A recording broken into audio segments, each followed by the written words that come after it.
பிதாவாகிய தேவனாலும் கர்த்தராகிய இயேசு கிறிஸ்துவினாலும் உங்களுக்கு கிருபையும் சமாதானமும் உண்டாவதாக. அன்புக்குரியவர்களே, இந்த மாதத்தினுடைய நிறைவான ஓய்வு நாள், இந்த நாள் திருத்துவ ஞாயிறாக நாம் ஆசரிக்கின்றோம். திருத்துவ ஞாயிறு தொழுகையிலே மன நிறைவோடு இல்லங்களிலிருந்து தொழுகை செய்கின்ற யாவரையும் தந்தை, மைந்தன், தூய ஆவியின் திருப்பெயரிலே தக்கலை திருச்சபை சார்பாக அன்பாக வரவேற்றுக் கொள்கிறோம். நாம் யாவரும் துதிப்பாடலாக 65வது கீர்த்தனை பாடல் முதல் சரணமும் 4வது சரணமும் துதிப்பாடலாக பாடுவோம்.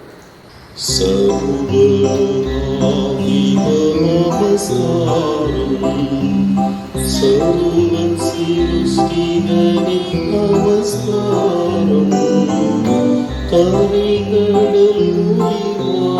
सकलमुं अडित दयवरपितामे नमस्कारं कविगणमुनिवा सकलमुं अडित दयवरपितामे நமஸ்காரம். முத்துளிலோனே நமஸ்காரம், மூன்றிருந்தோனே நமஸ்காரம், கர்த்தாவே கர்த்தா கருணசமுத்திரா துர்க்கியேன நமஸ்காரம்.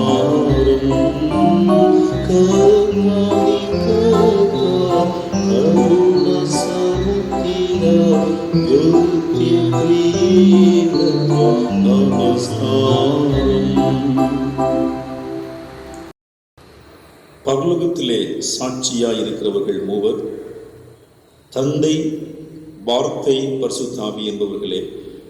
இம்மூவரும் ஒன்றாயிருக்கிறார்கள். எல்லாருக்கும் ஒரே தேவனும் ஒரே பிதாவும் உண்டு. அவர் எல்லார் மேலும் எல்லாரோடும் உங்கள் எல்லாருக்குள்ளும் இருக்கிறார். பரிசுத்த ஆவி உங்களிடத்தில் வருகிற போது நீங்கள் பலனடைந்து எருசலேமிலும் யூதேயாவிலும் சமாரியாவிலும் பூமியின் கடைசி பரியந்தமும் எனக்கு சாட்சிகளாயிருப்பீர்கள். நான் மாம்சமான யாவர் மேலும் என் ஆவியை ஊற்றுவேன். ஜெபம் எடுப்போம். தூயவர் தூயவர் தூயவர் என்று வான் தூது சேனைகளால் எப்போதும் போற்றப்படுகின்ற எங்கள் திருத்துவ ஆண்டவரே, பிதா, குமாரன், பரிசுத்த ஆவியாகிய மெய்யான ஆண்டவரே, உம்மை போற்றி வாழ்த்தி உம்முடைய உறவின் புதுநிலையை எண்ணி நாங்கள் புல்லரித்து பரவச உணர்வோடு திருமுன் வருகின்றோம். யாவே என்கிற புதுமைக்கு பெயரால் நீர் மோசேக்கும் இஸ்ரவேல் மக்களுக்கும் வெளிப்பட்டீர். இருக்கிறவராக இருக்கும் உம்மை இந்த நாளிலே நன்றியோடு நாங்கள் போற்றுகின்றோம். இம்மாதம் முழுமையும் பல இடர்பாடுகள், பல தாக்கங்கள், பல இடையூறுகள் எங்கள் வாழ்விலே வந்த போதிலும் நீர் எங்களை கண்ணின் கருளை போல பாதுகாத்து இந்த பரிசுத்த தொழுகையிலே நாங்கள் அனைவரும் நன்றியோடு தொழுகை செய்ய எங்களை நீர் பாதுகாத்து வருகிற அன்புக்காக நன்றி சொல்லுகின்றோம். பெயர் கேட்டு வந்தவர்களுக்கு பெயரை வெளிப்படுத்தாமல் உம்முடைய ஆசியை வழங்கி அவர்களுக்கு புது வாழ்வு வழங்கி நடத்தியது போல இன்று தொழுகையிலே காணொலி காட்சி வழியாக இணைந்து கொண்டிருக்கின்ற அனைவரோடும் உம்முடைய அருளாசியை தாராளமாக நீர் பொழிந்தருள வேண்டும் என்று மன்றாடுகின்றோம். உம் பெயரை வீணிலே வழங்குதல் கூடாது என்று நீர் கட்டளையிட்டீரே. உம்முடைய பெயரை பற்றிய பய உணர்வை ஒவ்வொருவருக்கும் தந்தருள வேண்டும் என்று நாங்கள் செபிக்கின்றோம். சத்தாய் சித்தாய் ஆனந்தமாய் விளங்கும் பராபரனே, இத்தொழுகையின் அனைத்து நிகழ்வு வழியாக நீர் எங்களோடு பேசுவதை நாங்கள் உணர்ந்து கொள்ள எங்களுக்கு அருள் தாரும். எங்களை உம்முடைய திருமண் தாழ்த்தி ஒப்புக் கொடுக்கிறோம். தொழுகை முழுவதும் ஆண்டவருடைய பிரசன்னம் நிறைவாக இருக்கட்டும். துதிகான மகிமை அனைத்தையும் ஒருவருக்கே நாங்கள் ஏறெடுக்கிறோம். மீட்பெரும் உலக இரட்சகருமாகிய ஆண்டவர் இயேசு கிறிஸ்துவின் நல்ல நாமத்தில் ஜெபிக்கிறோம். ஜெபம் கேளும் ஜீவனுள்ள நல்ல பிதாவே, ஆமென். நாம் யாவரும் இணைந்து 71வது கீர்த்தனை பாடலை பாடுவோம். கீர்த்தனை பாடல் 71. கண்களை ஏறெடுப்பேன், மாமேறு நேராய் என் கண்களை ஏறெடுப்பேன். கண்களை ஏறெடுப்பேன், மாமேறு நேராய் என் கண்களை ஏறெடுப்பேன். விண்மண்ணும் நாட்டிய வித்தகனிடமேல், விண்மண்ணும் நாட்டிய வித்தகனிடமேல், எண்ணில்லாத ஆசை இன்று நோக்கி வரும். கண்களை ஏறெடுப்பேன், காலை தள்ளாடுவோம் ஊருக்காடு காப்பவர், காலை தள்ளாடுவோம் வேலையில் நிந்திச வேலை காப்பவர், வேலையில் நிந்திச வேலை காப்பவர், காலையும் மாலையும் கண்டுறங்காதவர். கண்களை ஏறெடுப்பேன், பக்க நீளல்லவரே, என்னை ஆதரித்தீரும் பக்க நீளல்லவரே. எக்கால நிலவையும் என்னை சேதப்படுத்தாது, எக்கால நிலவையும் என்னை சேதப்படுத்தாது. அக்கோலம் கொண்டோனே அக்காலம் புரியவே. கண்களை ஏறெடுப்பேன், மாமேறு நேராய் கண்களை ஏறெடுப்பேன். எல்லா தீமைகளுக்கும் என்னை விலக்கி, எல்லா தீமைகளுக்கும் எல்லா உலகிலும் போக்குவரத்தையும், எல்லா உலகிலும் போக்குவரத்தையும், அந்நாட்டுவாரையும் நாடோறும் காப்பவர். கண்களை ஏறெடுப்பேன், மாமேறு நேராய் கண்களை ஏறெடுப்பேன். ஆண்டவருடைய திரு சமூகத்திலே நம்முடைய பாவங்களுக்காக மனத்தாழ்மையோடு ஆண்டவரை நோக்கி பார்ப்போம். சர்வ வல்லவரிடத்திலே நாம் நமது குறைகளை அறிக்கை செய்து பாவ மன்னிப்பு நிச்சயத்தை பெற்றுக்கொள்வோமா? தங்களுக்கு இருந்த மேய்ச்சலினால் திருப்தியானார்கள். திருப்தியான பின்பு அவர்கள் இருதயம் மேட்டுமையாயிற்று, அதனால் என்னை மறந்தார்கள். உன் பலனாகிய கண்மலையை நீ நினையாமல் உன் இரட்சிப்பாகிய தேவனை நீ மறந்தாய். கர்த்தருக்கு பயப்படுதலை தெரிந்து கொள்ளாமல் போனார்கள். உன்னை ஜனிப்பித்த கண்மலையை நீ நினையாமற் போனாய். உன்னை பெற்ற தேவனை நீ மறந்தாய். நீ உன் தேவனுடைய வேதத்தை மறந்தாய். என் கடிந்து கொள்ளுதலை நீங்கள் வெறுத்தீர்கள். அவர்கள் கண்களுக்கு முன்பதாக தெய்வ பயம் இல்லை. அவருடைய உதடுகளின் கீழ் பாம்பின் விஷம் இருக்கிறது. அவர்கள் உதடுகளில் பட்டயங்கள் இருக்கிறது. கேட்கிறவன், என்னை கேட்கிறவன் யார் என்கிறார்கள். நான் தங்களை குணமாக்குவர் என்று அறியாமல் போனார்கள். அவர்கள் அக்கிரமத்தின் பேரில் பசித்தாகமாய் இருக்கிறவர்கள். அவர்கள் தங்கள் இச்சையை வெறுக்கவில்லை. அன்புக்குரியவர்களே, இந்த கொள்ளை நோய் தாக்கங்கள் நிறைந்த நாட்களிலே இவைகளுக்கு காரணமாக அமைந்திருக்கின்ற மீறுதல்கள், அக்கிரமங்கள், பாவங்கள் இவை அனைத்தையும் ஆண்டவருடைய சமூகத்திலே நாம் ஒருமுறை நினைவு கூர்ந்து நாம் அறிக்கை செய்ய முற்படுவோமா? நான் ஒரு பாவி என்பதை நாம் ஒவ்வொருவரும் புரிந்து கொள்ள, ஒவ்வொரு உணர்வு பெற்றுக்கொள்ள இந்த வேலையை நாம் ஆயத்தப்படுத்துவோம். நாம் செய்த பாவங்கள் கணக்கற்றவைகளாக இருக்கின்றன. இதுவரை நான் ஒரு பாவி என்ற எண்ணம் இன்றி இந்த உலகத்திலே நாம் வாழ்ந்திருக்கலாம் ஒருவேளை. ஆனால் இப்பொழுதோ திருமறையின் வார்த்தைகள் நம்மை சுட்டுகின்ற போது பரிசுத்த ஆவியானவருடைய வல்லமையும் நம்முடைய இருதயத்தை உருவ குத்துகின்றதாக அமைந்திருக்கிறது. நம்முடைய மனதிலே நிம்மதி இல்லாமல் நாம் உலகத்தில் அடுத்து என்ன நடக்கும் என்று சொல்லி திகைத்துக் கொண்டிருக்கிற இந்த ஒரு சூழலிலே நாம் வாழ்ந்து கொண்டிருக்கிறோம். கிறிஸ்துவ ஆண்டவரை நம்முடைய உள்ளத்தில் ஏற்றுக்கொண்டவர்களாக கல்வாரி சிலுவையில் அருள்நாதர் இயேசு கிறிஸ்து நமக்காக பாடுகளை ஏற்றிருக்கிறார் அல்லவா? நாம் செய்த தவறுகளுக்காக, அக்கிரமங்களுக்காக அவருடைய திரு சமூகத்திலே நம்மை முழுவதுமாக தாழ்த்தி ஒப்புக் கொடுப்போமா? கடந்த நாட்களிலே நாம் செய்த பாவ செய்கைகள், கொடூரமான செயல்கள், ஆண்டவருக்கு பிரியமற்ற செயல்கள், பல வஞ்சகமான செயல்கள்,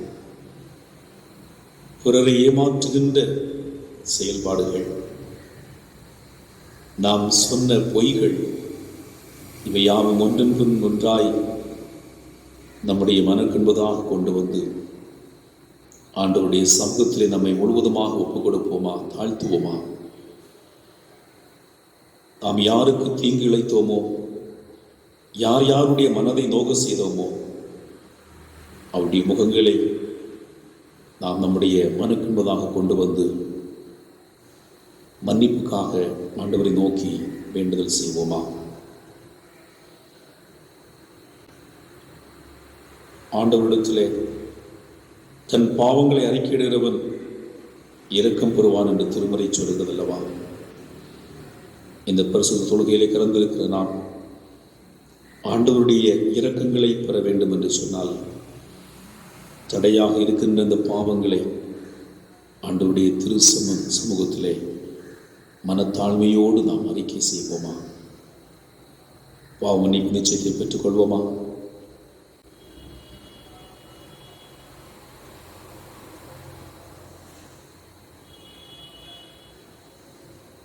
அன்பு நிறைந்த நல்ல ஆண்டவரே, இந்த அருமையான இந்த நல்ல வேளையிலே ஆண்டவரே, நான் செய்த தவறுகள், நான் செய்த அக்கிரமங்கள், நான் செய்த மீது எல்லாவற்றையும் உம்முடைய சமூகத்திலே மனத்தாழ்மையோடு அறிக்கை செய்கிறேனே அப்பா.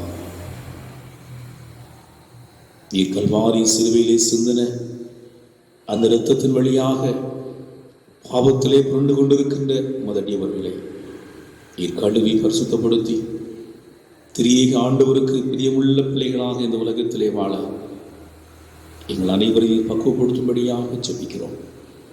அநேக வேளைகளில் பாவம் செய்யக்கூடாது என்றிருந்த போதிலும் சில சந்தர்ப்பங்களிலே மறுபடியும் பாவ வாழ்க்கையில் விழுந்து விடுகிறோம் அப்பா.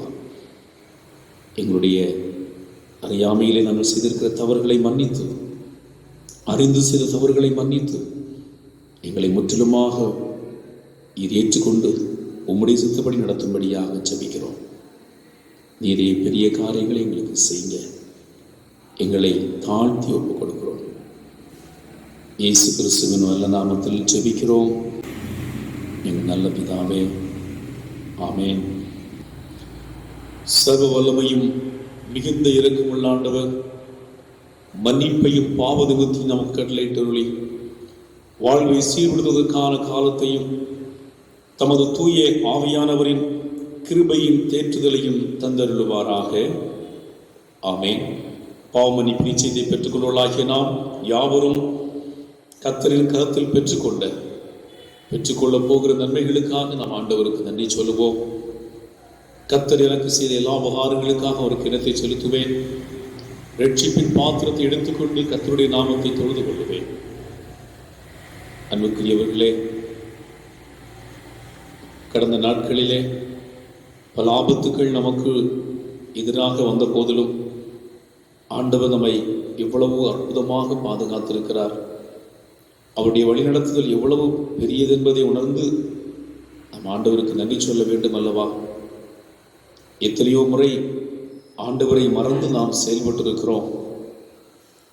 ஆண்டவர் நம்முடைய வாழ்விலே செய்திருக்கிற நன்மைகள் ஏராளம். அவைகள் எல்லாவற்றையும் எண்ணி நம் ஆண்டவருக்கு நன்றி சொல்லுவோமா?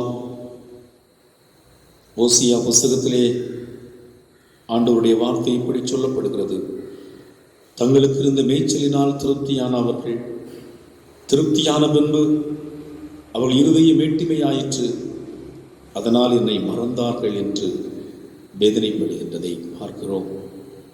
நம் ஆண்டவரை மறக்காமல் ஆண்டவர் செய்த அனைத்து நன்மைகளை நினைவுகூர்ந்து உள்ளத்தின் ஆழத்திலிருந்து ஆண்டவருக்கு நன்றி எடுப்போமா? சங்கீதக்காரன்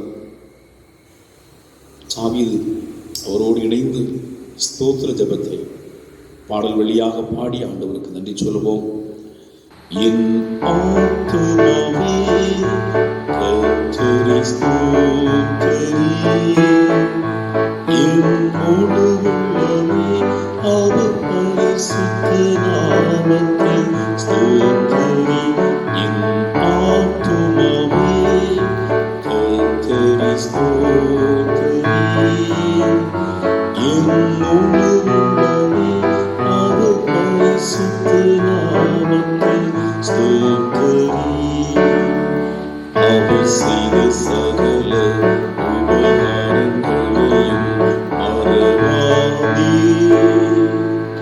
அவர் செய்த சகல உபகாரங்களையும் மறவாதே. என் ஆத்துமாவே கர்த்தரை ஸ்தோத்திரி, என் முழு உள்ளமே அவர் பரிசுத்த நாமத்தை ஸ்தோத்திரி.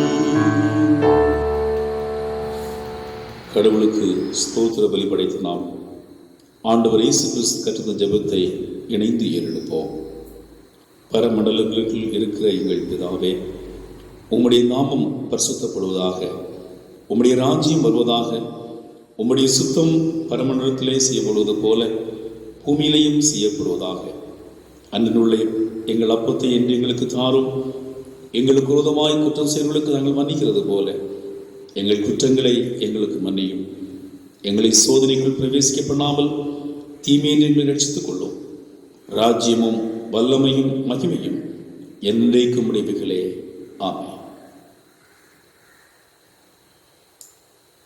இந்த நாள் திருமறை பாடம் படிக்க கேட்போம். படிக்கும்படியாக தெரிந்து கொள்ளப்பட்ட திருமறை பாடம் அப்போஸ்தலனாகிய பவுல் கொரிந்தியருக்கு எழுதின 2ஆம் நிருபம் 13ஆம் அதிகாரம் 11 முதல் 14 வரை. 2 கொரிந்தியர் அதிகாரம் 13 வசனங்கள் 11 முதல் அந்த அதிகாரம் நிறைவு வரை. கடைசியாக சகோதரரே, சந்தோஷமாயிருங்கள், நற்சீர் பொருந்துங்கள், ஆறுதல் அடையுங்கள், ஏக சிந்தையாயிருங்கள், சமாதானமாயிருங்கள். அப்பொழுது அன்புக்கும் சமாதானத்துக்கும் காரணராகி தேவன் உங்களோடு கூட இருப்பார். ஒருவரை ஒருவர் பரிசுத்த முத்தத்தோடு வாழ்த்துங்கள்.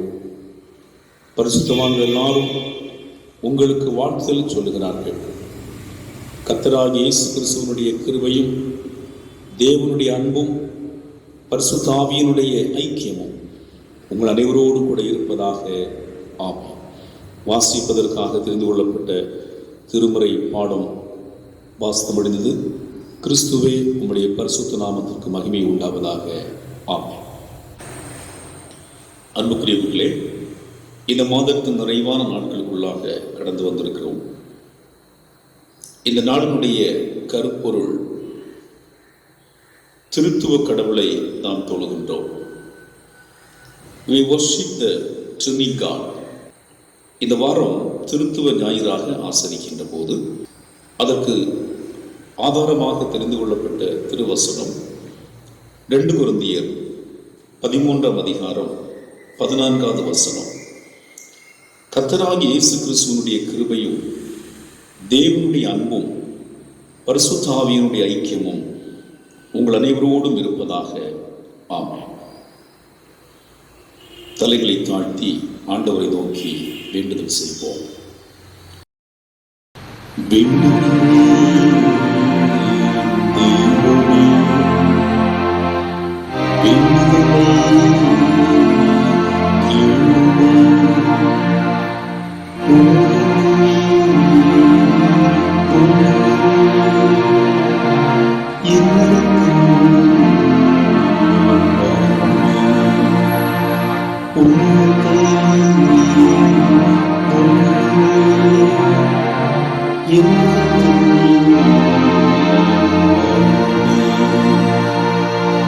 எங்கள் கண்மலையும் மீட்பெருமாகிய கர்த்தாவே, அடியேன் வாயின் வார்த்தைகளும் வசனங்களை தியானிக்கின்ற உம் பிள்ளைகளுடைய அனைவருடைய இருதயத்தின் தியானமும் உம் சமூகத்தில் ஏற்புடையதாய் அமைந்திருப்பதாக.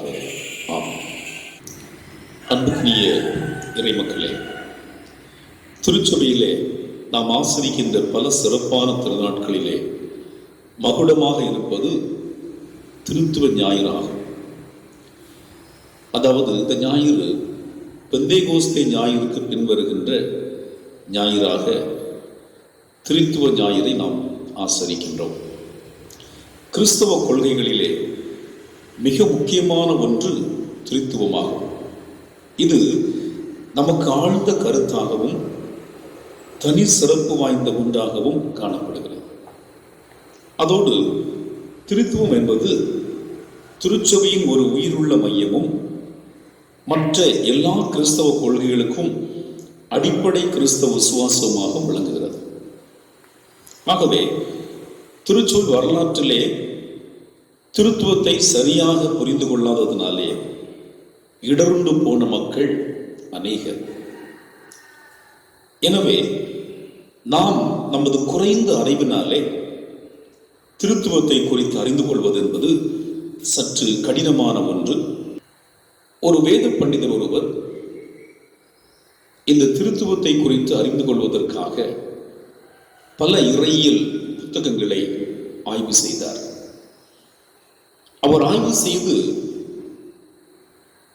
பல முயற்சிகளை மேற்கொண்டும் பலன் கொடுக்காதபடியினாலே மிகுந்த சோர்வடைந்து விட்டார்.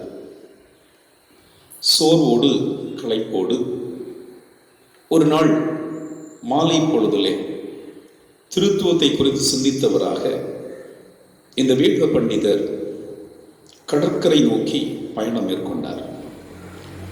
மாலை பொழுதிலே கடற்கரையிலே ஒரு சிறுவன் மிகவும் மகிழ்ச்சியோடு ஆரவாரத்தோடு கடலில் உள்ள தண்ணீரை எடுத்து ஒரு குழி தோண்டி அந்த குழியிலே விடுவதும் தண்ணீரை மறுபடியும் கொண்டு வந்து விடுகின்ற ஒரு காட்சியை இந்த பண்டிதர் பார்க்கிறார். இந்த தம்பி கொஞ்ச நேரம் இந்த காரியத்தை செய்து கொண்டே இருக்கிறார். அப்போது இந்த பண்டிதர் இந்த சிறுவன் ஏன் இவ்வளவு பிரயாசப்பட்டு இந்த காரியத்தை நிறைவேற்றி கொண்டிருக்கிறான் என்று ஆர்வமாக, தம்பி எதற்காகப்பா நீ இந்த காரியத்தை செய்து கொண்டிருக்கிறாய்? கடல் தண்ணீரை இந்த குழியிலே நீ ஊற்றி கொண்டிருக்கிறாயே, காரணம் என்ன என்று கேட்டார்.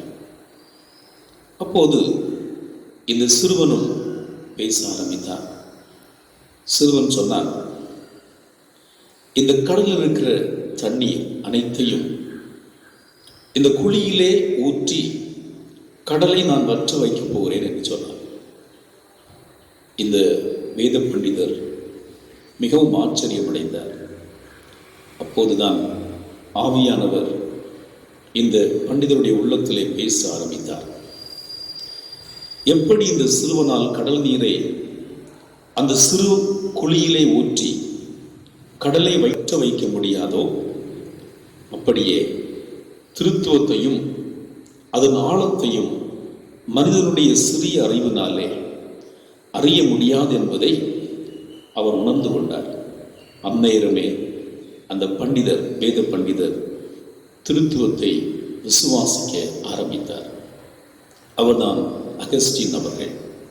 அன்புக்குரிய ஆண்டவருடைய பிள்ளைகளே, திருத்துவம் என்பதை நம்முடைய கிறிஸ்தவ வாழ்விலும் ஏன் இறையியல் உலகிலும் கூட நாம் முழுமையாக புரிந்து கொள்வது என்பது மிகவும் கடினமான ஒன்று.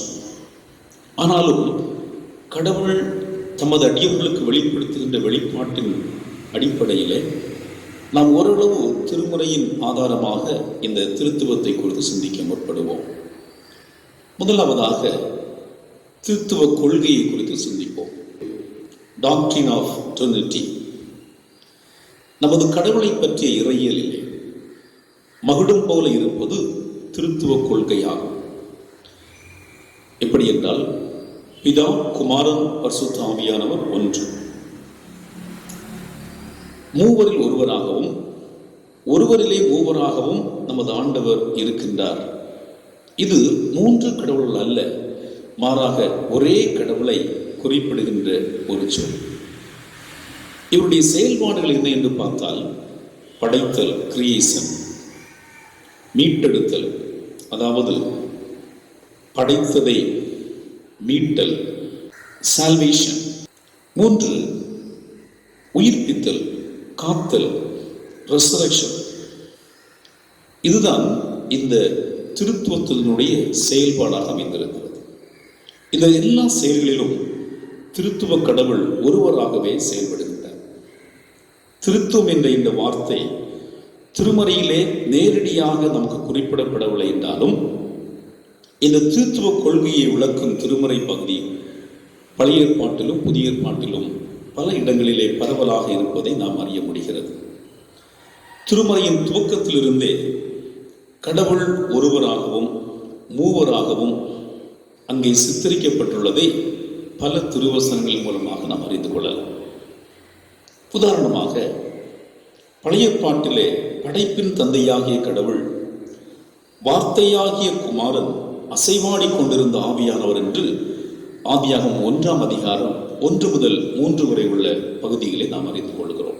அதோடு கடவுள் ஒருவராக இருந்தும் அவர் நமது சாயலாகவும் நமது ரூபத்தின்படியேயும் மனுஷனை உண்டாக்குவோம் என அங்கே பன்மையிலே தனக்குள்ளே பேசி செயல்படுகின்றதை நாம் ஆதியாகமம் 1ஆம் அதிகாரம் 26, 27 ஆகிய வசனங்களிலே நாம் படிக்க முடிகிறது.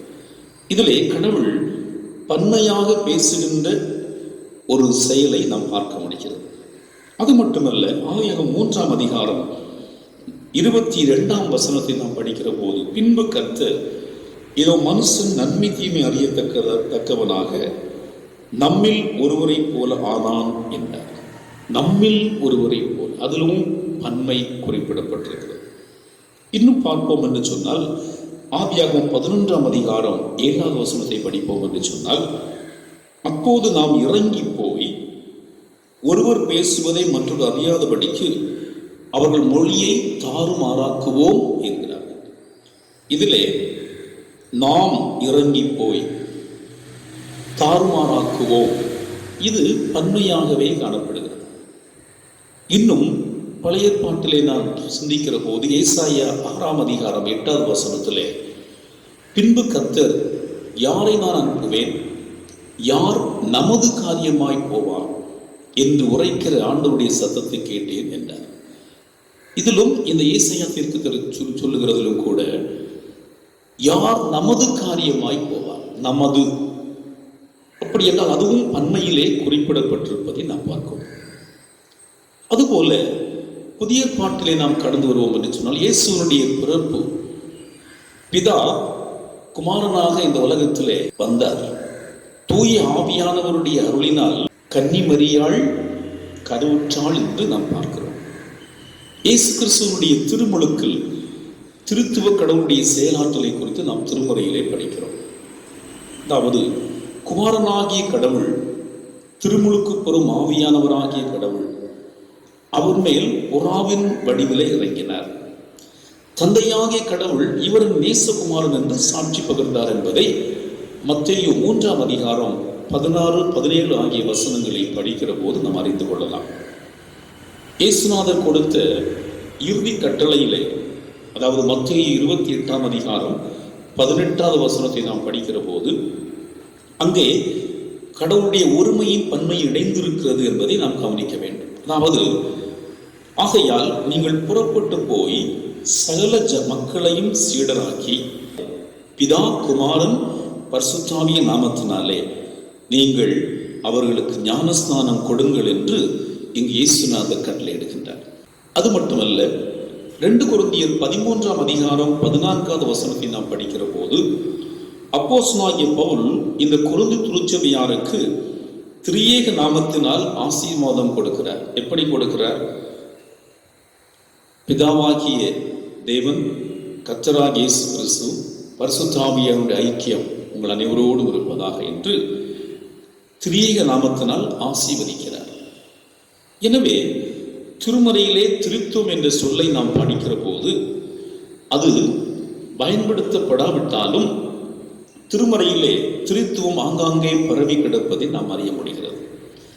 இதை நாம் எப்படி புரிந்து கொள்வது என்று சொன்னால், நம்முடைய அனுபவத்தின் மூலமாக தான் புரிந்து கொள்ள முடியும். மற்ற நிலையிலே நாம் புத்தகங்களை படித்து ஆய்வு செய்து நாம் அதை சரியாக புரிந்து கொள்ள முடியாது. Trinity cannot be explained but has to be experienced. நம்முடைய அனுபவத்தின் மூலமாக இந்த திருத்துவத்தை அறிந்து கொள்ளலாம். பழைய ஏற்பாடானது கடவுளை முழுமையாக கூறாவிட்டாலும் கடவுள் யார் என்று தெளிவாக கூறுவதை நாம் பார்க்க முடிகிறது. அதாவது, பழைய ஏற்பாட்டிலே யூதருடைய விசுவாசம் அதுதான். நம்முடைய தேவனாகிய கர்த்தர் ஒருவரே கர்த்தர் என்று உபாகமம் 6ஆம் அதிகாரம் 4, 5 ஆகிய பகுதிகளிலே நாம் படிக்க முடிகிறது. அதோடு பழைய ஏற்பாட்டிலே பார்க்கிற போது மோசே கடவுளுடைய பெயரை கேட்டபோது நான் இருக்கிறவராகவே இருக்கிறேன் என்று ஆண்டவர் சொல்லுகிறார். யாத்திராகமம் 3ஆம் அதிகாரம் 13, 14 ஆகிய வசனங்களை படிக்கிற போது, இன்னும் புதிய ஏற்பாட்டிலே வருகிற போது கிறிஸ்துவனுடைய பிறப்பிலே இம்மானுவேலராகி கடவுள் எப்போது நம்மோடு இருக்கிறார் என்பதை அங்கே உறுதிப்படுத்துகிறார். புதிய ஏற்பாட்டிலே நாம் பார்க்கிற போது கடவுள் தமது செயல்பாடுகளினால் நம்மை படைப்பவராகவும் நம்மை மீட்பவராகவும் நம்மை வழிநடத்துகிறவராகவும் காணப்படுகிறார் என்பது யோவான் 1ஆம் அதிகாரம் 13, 14 ஆகிய வசனங்களிலே நாம் படிக்க முடிகிறது. ஆக ஒரு கிறிஸ்தவனுடைய புது பிறப்பிலும் திருத்துவம் வெளிப்படுவது என்பதை 1 யோவான் 5ஆம் அதிகாரம் 7ஆவது வசனத்திலே படிக்கிறோம். பரலோகத்திலே சாட்சியாக இருக்கிறவர்கள் மூவர், பிதா குமாரன் பரிசுத்த ஆவி என்பவர்களே, இவர்கள் மூவரும் ஒன்றாயிருக்கிறார்கள் என்று சுட்டிக்காட்டப்படுகிறது. ஆக இதிலிருந்து இந்த திருத்துவ கொள்கையை மிக தெளிவாக அறிந்து கொள்கிறோம். பரலோகத்தில் சாட்சியாக இருக்கிற மூவர், பிதா குமாரன் பரிசுத்த ஆவி என்பவர்களே, இவர்கள் மூவரும் ஒன்றாயிருக்கிறார்கள். அதோடு 1 பேதுரு 1ஆம் அதிகாரத்தை நாம் படிப்போம் என்று சொன்னால் 2, 4 ஆகிய வசனங்களிலே சொல்லப்படுகிற உண்மை, பேதுரு தனது கடிதத்திலே இந்த மூவரு கடவுளுடைய பெயரினால் வாழ்த்துதலை பகிர்ந்தும் திரியேக கடவுள் தமது மிகுந்த இரக்கத்தினாலே நம்மை மறுபடியும் ஜெனிப்பித்தார் என்று இங்கே குறிப்பிடுகின்றார். ஆக திருச்சபையிலே ஒவ்வொரு ஞாயிற்றுக்கிழமையிலும் அருளுரைக்கு பிறகு அதிகமாக நாம் ஏறெடுக்கின்ற இந்த விசுவாச பிரமாணத்திலே நாம் ஒரே கடவுளை விசுவாசிக்கிறேன், பிதா குமாரன் பரிசுத்த ஆவியாகிய ஒரே கடவுளை விசுவாசிக்கிறேன் என்று ஒவ்வொருவரும் நாம் அறிக்கை செய்கின்றோம். ஆக இந்த திருத்துவ கொள்கையின் மூலமாக உண்மையாக கடவுள் எப்படிப்பட்டவர் என்பதை நாம் தெளிவாக ஓரளவு நம்முடைய சிந்தனையின் மூலமாக புரிந்து கொள்ளலாம். இரண்டாவதாக திருத்துவ போதனையை குறித்து சிந்திப்போம். Teaching of trinity. கடவுள் மனுக்குலத்தின் மீது கொண்டுள்ள அன்பு நிமித்தமாகவே நமது நன்மைக்காக, அதாவது மனிதர்களாகிய நமது நன்மைக்காக அவர் தன்னை வெளிப்படுத்தினார். முதலாவதாக பிதாவினுடைய தன்மை என்ன, பிதாவின் என்ன போதனை? பிதா இந்த உலகத்தையும் அதில் உள்ள அனைத்தையும் படைத்த தேவனாகிய கடவுள் மனுக்குலத்தின் மீது மிக அன்பு கூர்ந்ததினாலே அவர்களை தமது சாயலிலே படைத்தார். அதோடு மனிதர்கள் பாவம் செய்யாமல் பரிசுத்தமாக வாழ வேண்டும் என்று கடவுள் விரும்பினார். அது இயல்பான ஒன்று. ஆனால் ஆதி மனிதனுடைய தவறான பாவத்தினாலே, கீழ்ப்படியாமை என்கிற பாவத்தினாலே நாம் கடவுளுடைய சாயலை இழந்து போனோம். இதனால் கடவுளுக்கும் மனுக்குலத்திற்கும் இடையே ஒரு பெரிய பிரிவினை ஏற்பட்டதை நாம் அறிய முடிகிறது. ஆனாலும் கடவுள் மனிதனை அப்படியே இழக்க விரும்பவில்லை. மனிதனை இவ்வளவு கஷ்டப்பட்டு அவர் உருவாக்கிவிட்டு மனிதனை இழப்பதற்கு அவர் விரும்பாதபடியினாலே அவர் மனுமக்கள் மீது அன்பு கொண்டு கடவுள் மனிதனை மீண்டும் தன்னிடத்திலே சேர்த்து கொள்ள விரும்பினார் என்று நாம் பார்க்கிறோம். இதுதான் பிதாவினுடைய திருத்துவ போதனையிலே காரியமாக அமைகிறது. இரண்டாவது, குமாரனுடைய சித்தம். மனிதர்கள் பாவத்திலே மரித்தால் நித்திய ஜீவனை இழந்து போவார்கள் என்பதற்காகவே மனிதர்கள் நிலையான வாழ்வை பெற்று அனுபவிக்க வேண்டும் என்று விரும்பிய பிதாவாகிய கடவுள் இந்த உலகத்திலே குமாரனாக அவர் உருவெடுக்கிறார், பிறந்தார் என்று நாம் பார்க்கிறோம். குமாரனாக தோன்றிய கடவுள் நமக்காக சிலுவையிலே பாடுபட்டு நம்முடைய பாவங்களை மன்னிப்பதற்கு தம்முடைய இரத்தத்தை சிந்தி மரித்தார், தம்மை தியாக பலியாக கொடுத்தார். இதுதான் குமாரனுடைய, இயேசு கிறிஸ்துவனுடைய போதனையாக இருக்கிறது. மூன்றாவது, பரிசுத்த ஆவி. இந்த பரிசுத்த ஆவியானவருடைய தன்மையை குறித்து பார்ப்போம் என்று சொன்னால், ஆண்டவராகிய இயேசு கிறிஸ்து நமது பாவங்களுக்காக மரித்திருந்தாலும், நாம் பாவ மன்னிப்பு பெற்றிருந்தாலும் கூட இன்னும் நாம் பாவ உலகில் தான் வாழ்ந்து கொண்டிருக்கிறோம். இந்த உலகமானது பல்வேறு பாவ அழுக்குகள் நிறைந்த, அநீதிகள் நிறைந்த ஒன்றாக இருக்கிறது. ஆகவே இதுவரை நாம் செய்த பாவங்களை எல்லாம் இயேசுநாதர் மன்னித்து விட்டார்.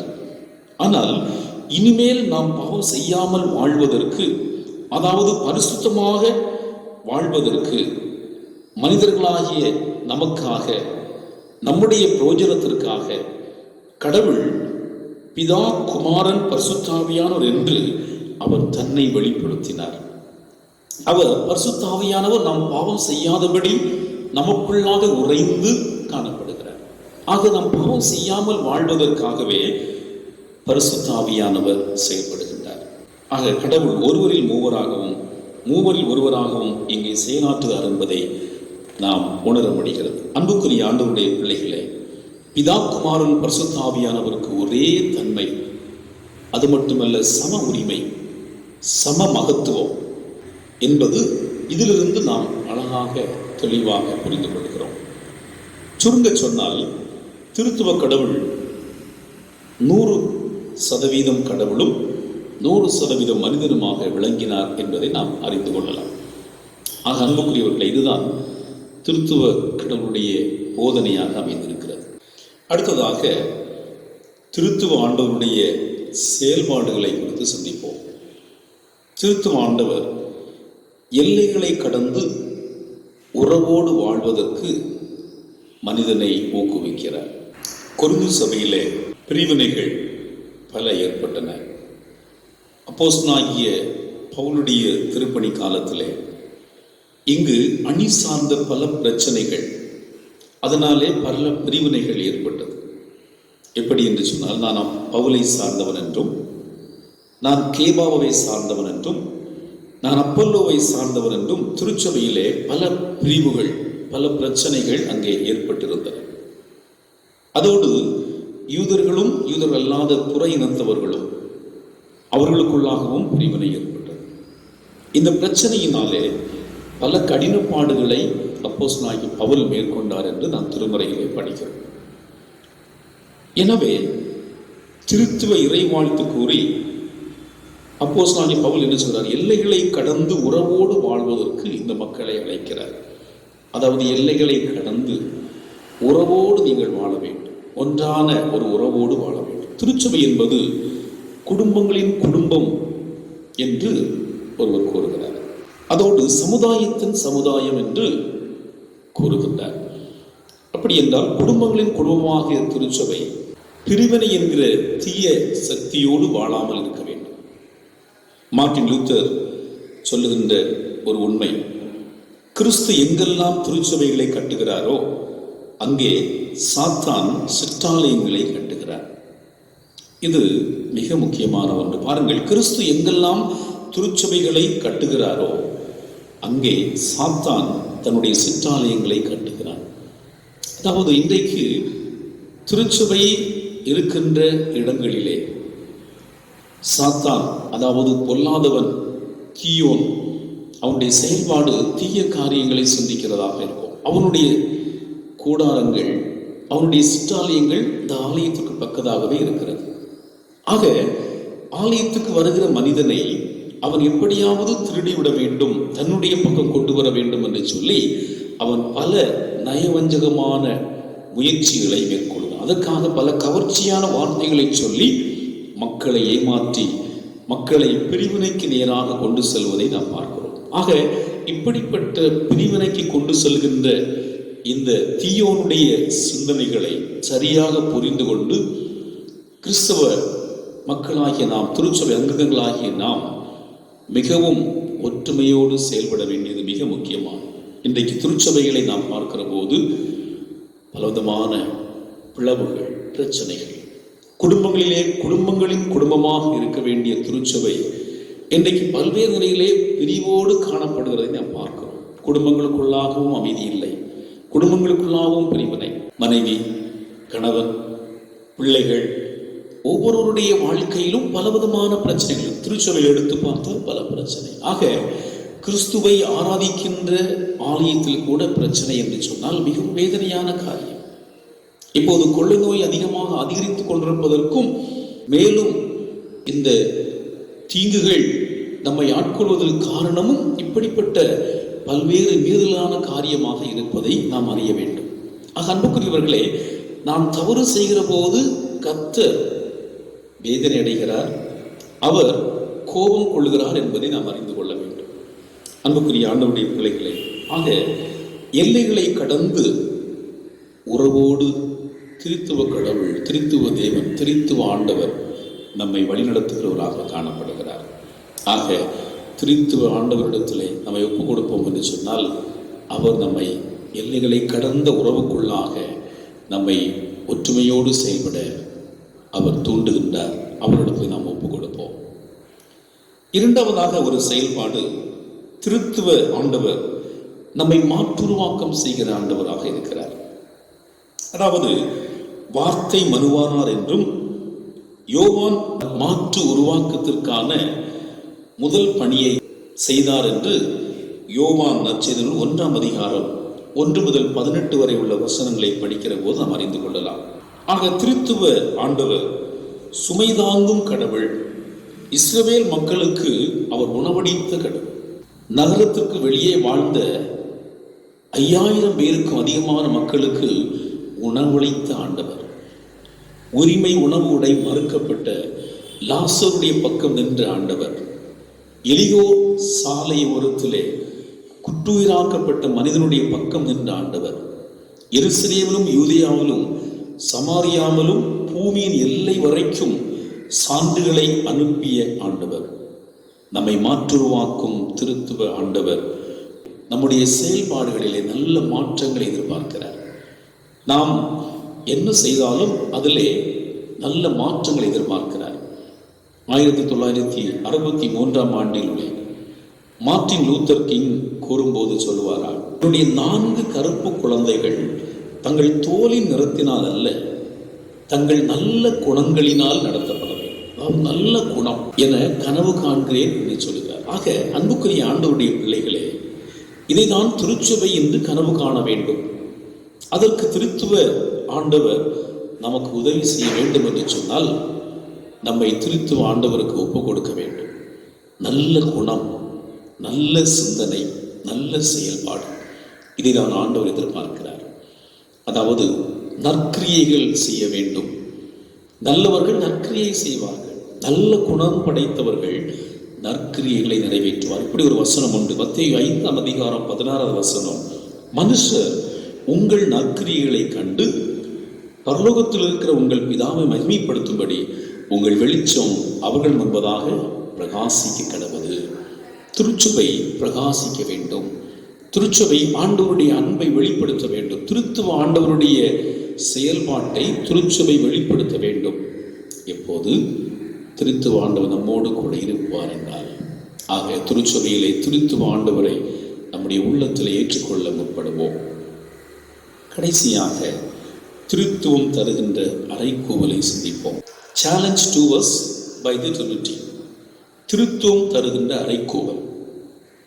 இந்த திருத்துவ ஆண்டவரை கொள்கையை போதனையை நமது குறைந்த அறிவினாலே நாம் புரிந்து கொள்ள முயற்சித்தால் அது இயலாது என்பதை முதலாவது சொல்லிவிட்டேன். மாறாக நமது அனுபவத்தால் புரிந்து கொள்வது சிறப்புக்குரியது. இதற்கு சான்றாக நம்முடைய நடைமுறை வாழ்விலே திருத்துவத்தை விளக்குகின்ற ஒரு சில உவமானங்களை நான் சுட்டிக்காட்ட விரும்புகிறேன். உவமானங்கள். ஒன்று, தாவரவியல். ஒரு மரத்தினுடைய வேர், கிளை, கனி இவை மூன்றும் வேறு. ஆனால் மரம் ஒன்று. ஆனால் ஒரே மரத்தின் அம்சங்களாக அவைகள் மூன்றும் இணைந்து செயல்படுகிறது. இரண்டாவதாக சூரியவியல். சூரியன் ஒன்று. நாம் சூரியனை கூர்ந்து பார்க்க முடியாது. கூர்ந்து பார்த்தால் பிரகாசம் அடைந்து அதிலே பார்த்தால் கூச்சம், கண்கள் மங்கி விடுகின்ற ஒரு நிலைக்கு செல்லும். ஆனால் அதிலிருந்து வருகின்ற ஒளி, வெளிச்சத்தை நாம் பார்க்கலாம். அதாவது வெப்பத்தை, உஷ்ணத்தை நாம் உணர முடிகிறது. இங்கு ஒளி வேறு, வெப்பம் வேறு, ஆனால் சூரியன் வேறு. ஆனால் சூரியன் ஒன்று. அன்புக்குரியவர்களே, இதிலிருந்து சிந்திக்க முற்படுவோம். ஒரு மனிதனை எடுத்துக்கொண்டால், மூன்றாவதாக மனிதனுடைய உள்ளத்திலே மனிதனுக்கு உள்ளாக இருக்கின்ற ஒரு தன்மை, உடல், உள்ளம், ஆன்மா, பாடி, மைண்ட், சோல். இந்த மூன்றும் தனித்தனியாக உள்ளது. ஆனால் ஒரே மனிதனுக்குள் இவைகள் அடங்கி இருக்கிறது என்பதை அறிய முடிகிறது. இனி காலத்தை எடுத்துக்கொண்டால், காலம் ஒன்று. ஆனால் முக்காலத்தை பிரித்து பார்க்கிற போது கடந்த காலம், நிகழ்காலம், எதிர்காலம், அதாவது பாஸ்ட், பிரசன்ட், ஃபியூச்சர். அதை தொடர்ந்து பார்க்கிற போது பொருள், அதாவது தண்ணீர் ஒரு திரவ பொருள். அதை குளிர்சாதன பெட்டியிலே வைத்தால் அது திடப்பொருளாக, ஐஸ் கட்டியாக மாறுகிறது. அதையே பாத்திரத்திலே வைத்து நாம் கொதிக்க வைத்தால் அது நீராவியாக மாறிவிடுகிறது. ஆக ஒன்று மூன்றாகிறது, மூன்று ஒன்றாகிறது. இது ஒரு உபமானம். இன்னும் உதாரணமாக எடுத்தால் முட்டையை எடுத்துக்கொள்ளலாம். முட்டை ஒன்று, ஆனால் அது மூன்றாக உள்ளது. ஓடு, வெள்ளை கரு, மஞ்சள் கரு. ஆக இந்த உபமானத்திலிருந்து நாம் திருத்துவத்தை புரிந்து கொள்ள வேண்டும். கடைசியாக கணிதவியல். 1 + 1 + 1 = 3 என்று நாம் அறிந்திருக்கிறோம். இது அறிந்திருந்தாலும் கணிதவியலின்படி 1 × 1 1 தான் வரும் என்பதை நாம் மறக்க முடியாது. ஆக கணிதவியலின்படி நாம் பார்க்கிற போது 3 என்பது 1க்கு சமமானதாகவோ 1 3க்கு சமமானதாகவோ கூற முடியாது. ஆனால் ஒன்றை மட்டும் நாம் மனதிலே கொள்ள வேண்டும். God cannot be reduced to a more formula. எனவே நாம் விசுவாசத்திலே நிலைத்து நிற்போம். திரியேக ஆண்டவர் அருளுகின்ற ஆசைகளை நாம் பெற்றுக்கொள்வோம். அன்புக்குரியவர்களே, திரியேக ஆண்டவர் நம்மை முற்றிலுமாக கீழ்ப்படுத்தி அவருடைய மக்களாக வாழ நம்மை முயற்சிப்போம். அப்போது அவர் மேலும் நமக்கு தம்மை வெளிப்படுத்தி தம்மை குறித்த ரகசியத்தினுடைய மேன்மையை அறிய நமக்கு அவர் உதவி செய்வார். முப்பரி நூல் அறாது என்று சொல்லும் திருமறையிலே நாம் படிக்கிறோம். முப்பரி நூல் அறாது. அதே போல திருத்துவ கொள்கையிலே முப்பரி நூல் போன்று காணப்படுகின்ற கடவுளுடைய அன்பு, கிறிஸ்துவின் கிருபை, பரிசுத்த ஆவியின் ஐக்கியம் என்றென்றும் நிலைத்திருக்கக்கூடியது. அன்புக்குரிய ஆண்டவருடைய பிள்ளைகளே, இன்றைய நாட்களிலே கொரோனா என்று சொல்லக்கூடிய இந்த வைரஸ் நோயினாலே பல்வேறு பாதிப்படைந்து இல்லங்களில் அமர்ந்திருக்கிற நாம் திருத்துவ ஆண்டவரை நம்முடைய உள்ளத்திலே முழுவதுமாக ஏற்றுக்கொள்வோம் என்று சொன்னால் அவர் நம்மோடு இருந்து நம்முடைய வாழ்விலே அவர் எல்லா தீங்குக்கும் நம்மை விலக்கி பாதுகாக்கிறவராக இருக்கிறார். நம்முடைய திருத்துவ ஆண்டவர் நமக்குள்ளாக உறைந்திருக்கிறவராக இருக்கிறார், நம்மோடு வாழ்ந்தவராக இருக்கிறார். அவரை நம்முடைய உள்ளத்தில் ஏற்றுக்கொள்வோம், அவர் காட்டுகிற பாதையில் நடப்போம். இந்த திருத்துவ கொள்கையை குறித்த ஒரு சில அறிந்த உண்மைகளை நாம் தெளிவாக சிந்தித்திருக்கிறோம். கர்த்தர் நம்மோடு இருந்து நம்மை எல்லா தீங்குக்கு விலக்கி நம்மை பாதுகாத்து நடத்துவாராக. ஆமென். ஆண்டவருடைய திருவார்த்தைகளை பெற்றுக்கொண்டுள்ளாகிய நாம் யாவரும் இணைந்து அப்போஸ்தலர் விசுவாச பிரமாணத்தை ஏறெடுப்போம். வானத்தையும் பூமியும் படைத்த சர்வ வல்லமையுள்ள பிதாவாகிய தேவனை விசுவாசிக்கிறேன். அவருடைய ஒரே குமாரனாகிய நம்முடைய நாதன் இயேசு கிறிஸ்துவை விசுவாசிக்கிறேன். அவர் பரிசுத்த ஆவியினாலே கன்னிமரியிடத்தில் உற்பத்தி பிறந்தார். பொந்திய பிலாத்தின் காலத்தில் பாடுபட்டு சிறில் அறையுண்டு மறித்து அடக்கம் பண்ணப்பட்டு பாதாளத்தில் இறங்கினார். 3ஆம் நாள் மரித்தோரிடத்திலிருந்து எழுந்தருளினார். பரமண்டலத்துக்கு எழுந்தருளி சர்வவல்லமையுள்ள பிதாவாகிய தேவனுடைய வலது பார்சத்தில் வீற்றிருக்கிறார். அவரிடத்திலிருந்து உயிருள்ளோரையும் மரித்தோரையும் நியாயந்தீர்க்க வருவார். பரிசுத்த ஆவியும் விசுவாசிக்கிறேன். பொதுவாயிருக்கிற பரிசுத்த சபையும் பரிசுத்தவான்களுடைய ஐக்கியமும் பாவமன்னிப்பும் மரித்தோர் உயிர்த்தெழுதலும் நித்திய ஜீவனும் விசுவாசிக்கிறேன். ஆமென். இந்த வாரத்திலே தங்களுடைய பிறந்த நாட்களை கொண்டவருடைய பெயர்களை வாசிக்கிறேன்.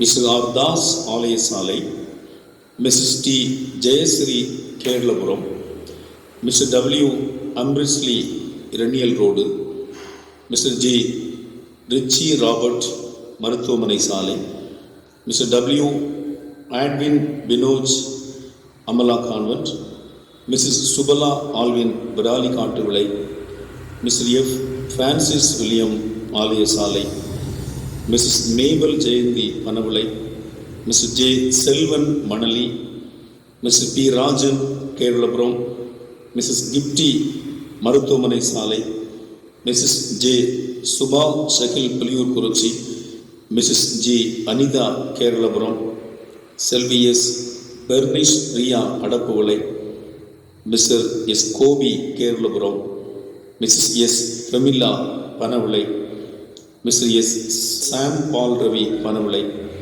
Mister P Vijayaraj Anantha Nadar Kudiyiruppu, Mr N Santhosh Mullai Nagar, Mr R Abel Gnanakumar Gandhi Nagar, Mr Ashwin Abel Kalkurichi, Mr P Theodore ஆலய சாலை, மிஸ்டர் எஃப் சோபன சிங் ஆலய Amala convent, Mr M Ashlin Benny Mayilodu, Mrs Suganthalatha Panavilai ஆகியோர் இந்த வாரத்திலே தங்களுடைய பிறந்த நாட்களை ஆசரிக்கிறார்கள்.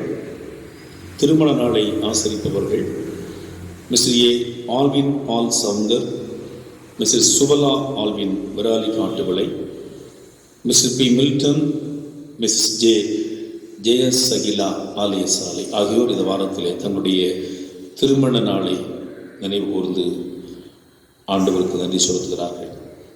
இந்த பிள்ளைகளை ஆண்டவர் எல்லா நிலைகளிலும் ஆசீர்வதித்து மற்றவர்களுக்கு பயனுள்ள வாழ்க்கை வாழ ஆண்டவர்களை பயன்படுத்துவாராக. கர்த்தர் அந்த பிள்ளைகளை எல்லா நிலைகளிலும் ஆசீர்வதித்து நடத்துவாராக. ஆமென். ஞான பாடல் 448. இயேசு சுவாமி அருள்நாதா கெஞ்சி கேட்கிறேன், பாவி என்னை கைவிடாமல் சேர்த்து கொள்ளுவேன். 448வது ஞான பாடல்.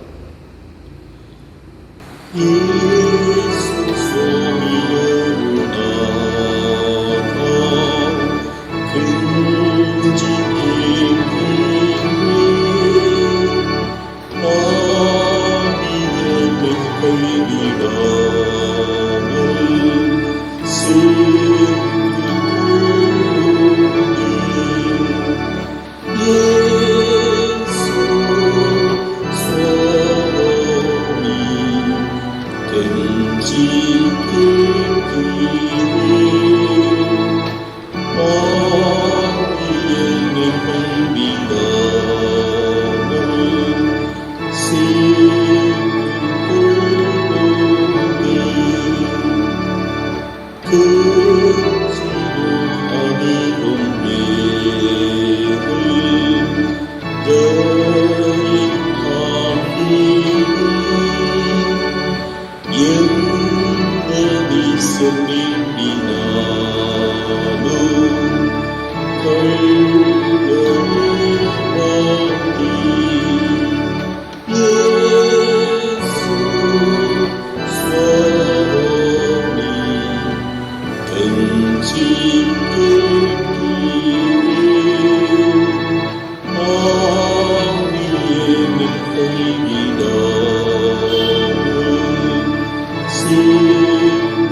என்று நம்பி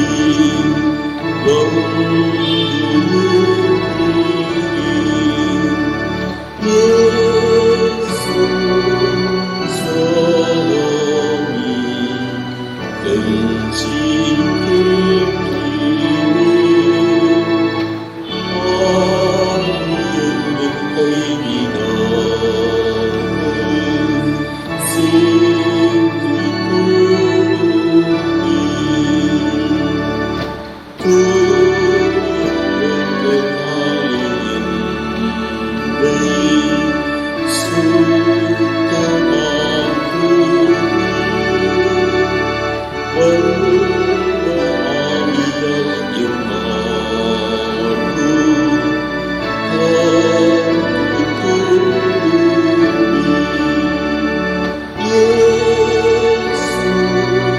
சுவாமி கெஞ்சி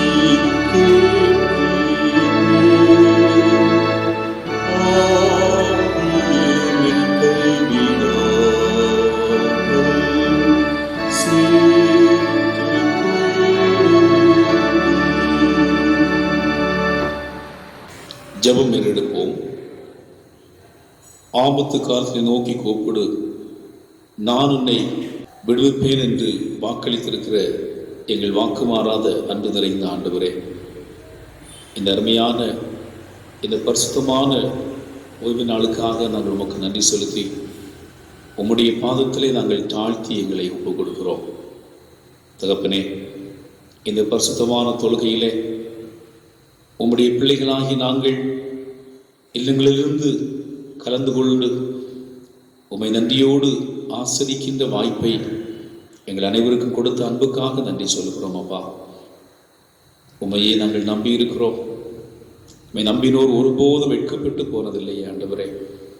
அவ்விதமாக உம்முடைய அடியவர்களாகிய நாங்கள் எந்த சூழலில் வெட்கப்பட்டு போகாதபடி ஆண்டவர் தருகின்ற அமைதியும் சமாதானத்தையும் பெற்றுக்கொண்டவர்களாக மனநிறைவோடு இந்த உலக வாழ்வை சந்திப்பதற்கு ஆண்டவர் எங்கள் அனைவருக்கும் துணை செய்ய வேண்டும் என்று ஜெபிக்கிறோம்.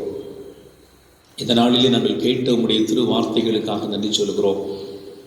திருத்துவ ஆண்டவர் எங்களோடு கூட எப்போதும் இருக்கிறது என்பதை எங்கள் வாழ்வில் நாங்கள் விளங்கி கொண்டவர்களாக பாவ வாழ்க்கையை நாங்கள் ஒருபோதும் வீழ்ந்து விடாதபடி பரிசுத்தமாய் வாழ்ந்து உம்முடைய சித்தப்படி இந்த உலகத்திலே ஆண்டவரை மகிமைப்படுத்துகிற பிள்ளைகளாக செயல்பட எங்கள் அனைவரையும் நீர் பக்குவப்படுத்தும்படியாக ஜெபிக்கிறோம். தகப்பனே, நற்குணங்கள் நிறைந்தவர்களாக நற்கிரியைகளை செய்கிற மக்களாக எங்களை பார்க்கின்ற மக்கள் ஆண்டவருடைய அன்பை விளங்கிக் கொள்கின்ற அளவிலே நாங்கள் செயல்பட எங்களை தகுதிப்படுத்தும்படியாக எங்களை பக்குவப்படுத்தும்படியாக உம்முடைய பாதத்தில் எங்களை ஒப்புக் கொடுக்கின்றோம். இந்த வேளையில் கர்த்தாவே, கொள்ளை நோயின் தாக்கத்தினாலே பாதிப்படைந்து அநேகரை நாங்கள் எங்களுக்கு அருமையான மக்களை இழக்க கொடுத்திருக்கிறோம். இப்படிப்பட்ட ஒரு இக்கட்டான நிலையிலே நாங்கள் வாழ்ந்து கொண்டிருக்கிறோம். அப்பா, கொடிய வியாதிகள் மனிதர்களை தாக்கி கொண்டிருக்கிற இந்த வேளையிலே ஆண்டவருடைய இரக்கத்திற்காக ஆண்டவருடைய அருளுக்காக நாங்கள் அனைவரும் தாழ்மையோடு கஞ்சி நிற்கிறோம். அப்பா, நாங்கள் யாரிடத்திலே போக முடியும்? அப்பா, உம்முடைய சமூகத்தில் எங்களை முழுவதுமாக நாங்கள் ஒப்புக் கொடுக்கிறோம். ஆண்டவரே, தகப்பன் தன் பிள்ளைகளுக்கு இறங்குறது போல பரம தந்தையாகிய கர்த்தர் உமக்கு பயப்படுகிற எங்கள் மீது இரக்கம் கூர்ந்து தயவு கூர்ந்து கர்த்தாவே, இந்த கொள்ளை நோயின் தாக்கங்களை நீர் வெகு விரைவிலே குறைத்து எங்கள் மக்கள் மத்தியிலே ஒரு அமைதியை தாரும், ஒரு சமாதானத்தை தாரும், ஒரு மன நிறைவை தர வேண்டும் என்று நாங்கள் ஜெபிக்கிறோம். உலகம் கொடுக்கக்கூடாது எடுக்கக்கூடாத அமைதலை உங்களுக்கு வைத்து போர் என்று சொன்ன ஆண்டவருடைய சமாதானம் எங்கள் அனைவரோடு கூட இருந்து நடத்தும்படியாக ஜெபிக்கிறோம். கர்த்தாவே, இந்த இக்கட்டான நாட்களிலே கர்த்தாவே, மருத்துவமனையிலும் இல்லங்களிலும் இந்த வியாதியினாலே துன்பப்படுகின்ற ஒவ்வொரு மக்களுக்காக ஜெபிக்கிறோம். ஆண்டவரே, உம்முடைய பிள்ளைகளுக்கு நீர்தாமே சுகத்தை கொடுக்க முடியும். ஆண்டவரே, மருத்துவர்களாலும் இந்த உலகத்தில் எந்த மருத்துவராலும் கூடாதது எங்கள் ஆண்டவராலே மட்டும் கூடும் என்று நாங்கள் நம்பி உம்முடைய பாதத்தில் ஒப்புக் கொடுக்கிறோம். அப்பா, உம்முடைய பிள்ளைகள் அனைவரையும் ஆறுதல் படுத்தும். எங்களுடைய திருச்சபையின் பிள்ளைகளுக்கும் ஆண்டவரே, ஒரு சிலருக்கு இந்த வியாதிகள் வந்தபோது ஆண்டவர் அவர்களுக்கு கொடுத்திருக்கிற விடுதலைக்காக நன்றி செலுத்துகிறோம். தொடர்ந்து யாருக்கும் எந்த தீங்கு வராதபடி என் தேவன் உம்முடைய பிள்ளைகளுக்கு அரணாக இருந்து நீர் காத்துக்கொள்ளும்படியாக ஜெபிக்கிறோம் தகப்பனே. குறிப்பாக இந்த நாட்களிலே ஆண்டவரே, இந்த வியாதியின் தாக்கத்தில் இருக்கிற மக்களுக்காக தங்களை அர்ப்பணம் செய்து பணி செய்து கொண்டிருக்கின்ற மருத்துவர்களுக்காக ஜெபிக்கிறோம் ஆண்டவரே. தாதியர்களுக்காக ஜெபிக்கிறோம். உடன் பணியாளர்களுக்காக நாங்கள் ஜெபிக்கிறோம் ஆண்டவரே. ஒவ்வொருவரோடும் உம்முடைய பாதுகாவல் நிறைவாக இருக்க வேண்டும் என்று நாங்கள் ஜெபிக்கிறோம். உம்முடைய பிள்ளைகளுக்கு யார் உதவி செய்ய முடியும் ஆண்டவரே? நீரே அரணாக, கோட்டையாக, பாதுகாவலராக இருந்து அவள் பணி செய்கிற அந்த மருத்துவமனைகளிலே ஆண்டவருடைய இரக்கங்கள் கிடைக்கப்பட்டு நம்முடைய பிள்ளைகள் நலமோடு வாழ, சுகமோடு வாழ ஆண்டவரே, இந்த வியாதியில் இருக்கிற மக்களுக்கு அர்ப்பணத்தோடு தங்களுடைய பணி செய்வதற்கு ஆண்டவர்களை ஆற்றல்படுத்தும்படியாக ஜெபிக்கிறோம். அவருடைய குடும்பங்களிலும் எந்த விதமான தொற்றுக்களும் வராதபடி என் தேவன் உம்முடைய பிள்ளைகளுக்கு ஆண்டவர் பாதுகாவலை கொடுக்கும்படியாக ஜெபிக்கிறோம் ஆண்டவரே.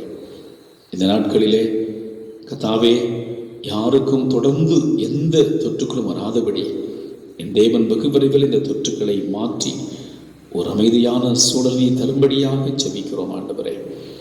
கர்த்தாவே, இந்த காரியத்திற்காக எங்கள் தமிழ்நாட்டின் முதலமைச்சர் எடுத்துக்கொள்கிற எல்லா முயற்சிகளுக்காக வருகிறோம். அவர்களை ஆசீர்வதிங்க ஆண்டவரே. ஒவ்வொரு அமைச்சர்களுக்காக, எம்எல்ஏஸ்களுக்காக ஜெபிக்கிறோம். ஒவ்வொரு அரசு அதிகாரிகளுக்காக ஜெபிக்கிறோம். பொறுப்புள்ள தலைவர்களாக தங்களுடைய பணிகளை உண்மையாக செயல்பட இந்த இக்கட்டான நேரத்திலே உம்முடைய பிள்ளைகள் ஆண்டவருக்கு பயந்து தங்களுடைய கடமைகளை நிறைவேற்றி அதன் வழியாக அமைதி நிலவ மக்கள் அனைவரும் நல்வாழ்வு பெற்றுக் கொள்வதற்கு எங்கள் ஆண்டவர் துணை செய்ய வேண்டும் என்று நாங்கள் ஜெபிக்கிறோம் ஆண்டவரே. இந்த ஊரடங்கு அறிவித்திருக்கிற நாட்களிலே அநேக மக்களுக்கு பணிகள் இல்லாமல் இல்லங்களில் இருப்பதை அறிகிறீர் ஆண்டவரே. நம்முடைய பிள்ளைகளுக்கு வேண்டிய வருமான வசதிகளை கொடுத்து ஒவ்வொருவரை நீர் பாதுகாத்துக் கொள்ளுங்க ஆண்டவரே. யாரும் மனதிலே கலக்கமடையாதபடி, அடுத்து நாங்கள் என்ன செய்வோம் என்று சொல்லி ஏக்கத்தோடு இருக்காதபடி ஆண்டவர் எங்களுக்கு உதவி செய்வார் என்ற நம்பிக்கை ஒருவருக்கும் கொடுத்து உம்முடைய பிள்ளைகளை நீர் ஆசீர்வதிக்க வேண்டும் என்று நாங்கள் ஜெபிக்கிறோம் ஆண்டவரே.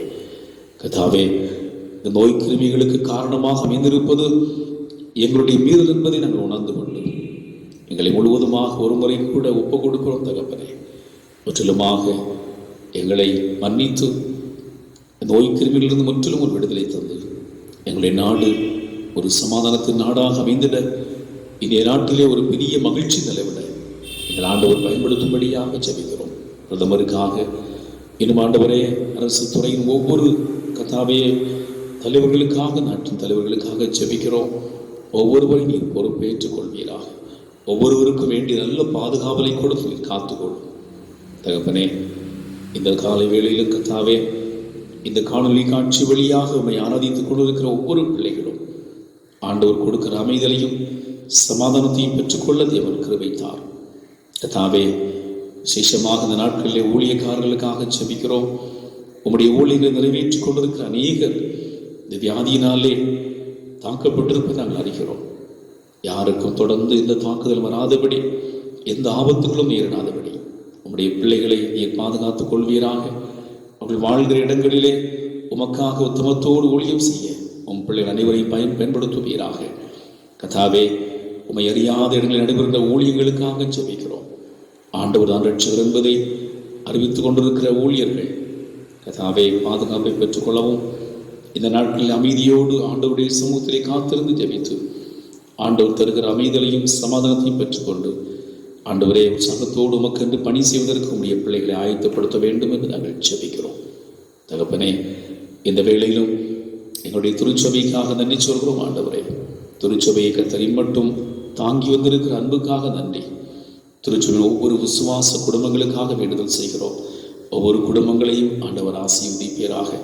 குடும்பங்களுக்கு என்னென்ன நன்மைகள் ஆசீர்வாதங்கள் தேவைன்னு நீர் காண்கிறீரோ எல்லா நன்மைகளையும் பரத்திலிருந்து ஈவாக கொடுத்து உம்முடைய பிள்ளைகள் நலமுடன் வாழ, சுகமோடு வாழ, ஆண்டவருக்கு பிரியமாக வாழ கர்த்தர் பிள்ளைகளை பயன்படுத்துங்க. போக்கிலும் வரத்திலும் அப்பனுடைய கரம் உம்முடைய பிள்ளைகளை அரவணைத்துக் கொள்ளும்படியாக ஜெபிக்கிறோம். எங்கள் திருச்சபையிலிருந்து வெளி நாடுகளிலும் வெளியிடங்களிலும் தங்கி பணிபுரிந்து கொண்டிருக்கின்ற படித்துக் கொண்டிருக்கிற அன்பு பிள்ளைகளுக்காக நாங்கள் ஜெபிக்கிறோம். ஆண்டவரே, உம்முடைய பிள்ளைகள் வாழ்கிற இடத்திலே ஆண்டவர் நிறைவாக இருந்து உம்முடைய பிள்ளைகளை அரவணைத்து பாதுகாத்துக் கொள்ளும். யாருக்கும் எந்த தொற்றுகளும் எந்த ஆபத்து மோசங்களும் வராதபடி அமைதியோடு தன்னுடைய பணிவிடைகளை செய்து மகிழ்வோடு வாழ கிருபை தாரும். நல்ல செய்திகள் எங்களுடைய திருச்சபையின் குடும்பங்களிலே வந்து சேர ஆண்டவர் துணை செய்வீராக.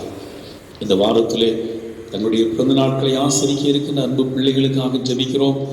வருஷத்தை நன்மையால் முடிசூட்டுற கர்த்தர் பிரவேசிக்க இருக்கின்ற புதிய ஆண்டிலே புது நன்மைகளாலும் கிருபைகளாலும் நிறைத்து நீடிய ஆயுளோடு எங்கள் பிள்ளைகளை பாதுகாத்து இந்த உலகத்திலே ஆண்டவருக்கு சாட்சியுள்ள மக்களாக வாழ கர்த்தர் துணை செய்வீராக. திருமண நிறைவு நாட்களை ஆசிரிக்கின்ற அன்பு பிள்ளைகளுக்காக ஜெபிக்கிறோம். குடும்ப வாழ்க்கையிலே ஆண்டவர் கொடுக்கிற ஆசீர்வாதங்கள் நிறைவாக கிடைத்திடவும் சங்கீதம் 128 சொல்லப்படுகிற அனைத்து ஆசீர்வாதங்களும் உன் பிள்ளைகளுடைய வாழ்விலே நிறைவாக கிடைத்து மன மகிழ்ச்சியோடு வாழ்கின்ற அனுபவத்தை தாரும். உன் பிள்ளைகளை மனதார வாழ்த்தி வேண்டுதல் செய்கிறோம். என்னுடைய வாழ்த்துதல் அன்பு பிள்ளைகளுக்கு ஆசீர்வாதமாக அமைந்திட கர்த்தர் துணை செய்வீராக. இந்த தொழுகையிலே ஆண்டவருடைய இரக்கங்கள் தொடர்ந்து எங்கள் அனைவருக்கும் கிடைக்கும்படியாக ஜெபிக்கிறோம். எங்களை முழுவதுமாக உம்முடைய கரத்திலே ஒப்புக் கொடுக்கிறோம். தகப்பனே, இந்த மாதம் முழுவதும் நீர் எங்களோடு கூட இருந்தேன். அடுத்ததாக ஒரு புதிய மாதத்துக்கு நேராக கடந்து செல்ல இருக்கிறோம். புதிய மாதம் எங்கள் அனைவருக்கும் மிகுந்த ஒரு ஆசீர்வாதமான ஒரு மாதமாக இந்த புதிய மாதத்தில் நாங்கள் எல்லாரும் ஆண்டவர் பெரிய காரியங்களை செய்தார் என்று சொல்லி ஆண்டவருக்கு நன்றி செலுத்தி இந்த புதிய மாதத்திலே உமக்கு பிரியமுள்ள பிள்ளைகளாக வாழ்வதற்கு கர்த்தர் எங்களை அனைவரையும் தகுதிப்படுத்தும்படியாக ஜெபிக்கிறோம். தொடர்ந்து எங்களை தாழ்த்துகிறோம், ஒப்புக் கொடுக்கிறோம். எங்களிலே காணப்படுகிற குறைகள், குற்றங்கள், அக்கிரமங்கள், பாவங்கள் எல்லாவற்றையும் மன்னித்து நாங்கள் உமக்கு பிரியமுள்ள பிள்ளைகளாக இந்த உலகத்திலே வாழ எங்களை பக்குவப்படுத்தும். தாழ்த்தி ஒப்புக் கொடுக்கிறோம். துதி கன மகிமை அனைத்து உமக்கே செலுத்துகிறோம். மீட்பெரும் உலக இரட்சகரும் ஆகிய ஆண்டவரே இயேசு கிறிஸ்துவின் தூய நாமத்தில் ஜெபிக்கிறோம். ஜெபத்தை ஏற்றுக்கொள்ளும் எங்கள் ஜீவனுள்ள நல்ல பிதாவே, ஆமேன். ஆண்டவராகிய இயேசு கிறிஸ்துவின் கிருபையும் பிதாவாகிய கடவுளுடைய அன்பும் பரிசுத்தாவியானுடைய ஐக்கிய நல்லுறவும் இன்றும் என்றும் சதா காலங்களிலும் நம் அனைவரோடும் நிறைவாய் பலமாய் தங்கியிருப்பதாக. ஆமென். கர்த்தருடைய சமாதானம் உங்கள் அனைவரோடு கூட நிறைவாய் தங்கியிருப்பதாக. ஆமென்.